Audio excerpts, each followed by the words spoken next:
bavandimwe nkunda Yezu Kristo akuzwe.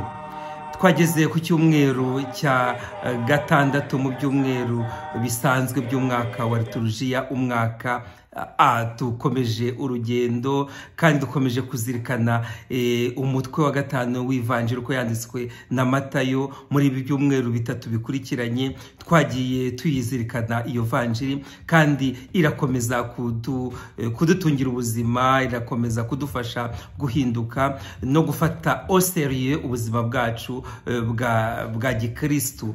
Ni kuri za nyigisho rero Yezu yatangiye muri Galileya ku musozi abwira abigishwa be kimwe na rubanda rwose rwari rumukikije. Uyu munsi rero aratubwira ati, niba ubutungane bwanyu budasumba ubw'abafarisayi n'abigisha amategeko, ntabwo muzinjira mu bwami bw'ijuru.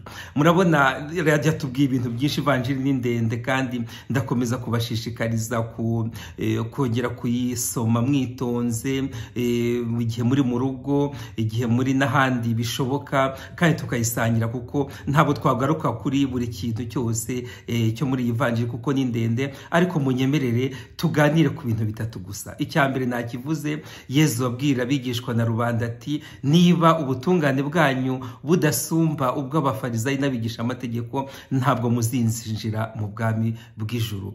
No kuvuga iki rero, ubutungane busumbye ubw'abafarisayi n'abigisha amategeko? Murabona bariya abantu bari bakomeye, birumvikana mu bijyanye n'idini, ariko kenshi na kenshi ibyo bakoraga babikoraga kugira ngo abantu babarate, babahe amanota, babahe amashyi, babatangarire. Ariko umuntu uyobowe n'ivanjiri nta kintu na kimwe akora kugira ngo abantu bamutanganirire cyangwa bamukomere amashyi.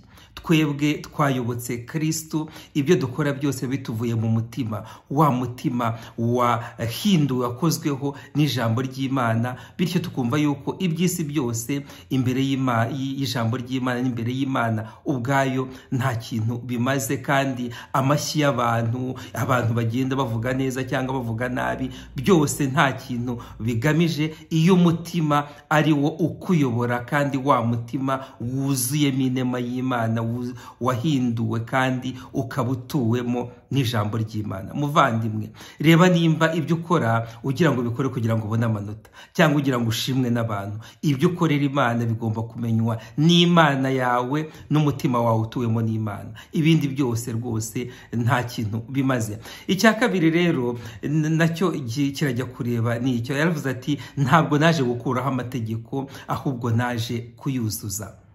Ntabwo naje gukuraho amategeko, niko Yezu avuga, ahubwo naje kuyuzuza. Bavandimwe, amategeko y'Imana ni 10.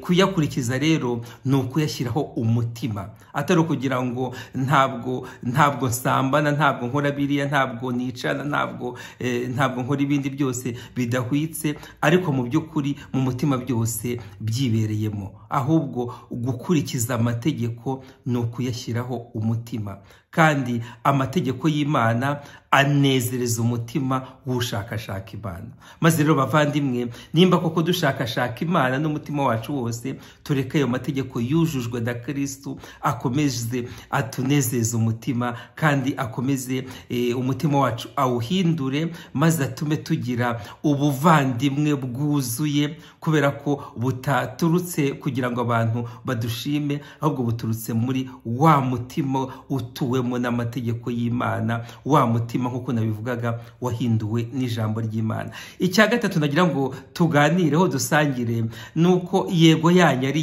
yego na oya yanyu ikaba oya, ibindi byose ngo bituruka kuri Sekibi, niko Yezu Kristo yatubwiye. Ni ryari bavandimwe abakristo buzuzamo abandi amagambo, ari ukugira ngo birate cyangwa berekane ko hari icyo bazi kirushije abandi? Nta kintu na kimwe tuzi kirushije abandi.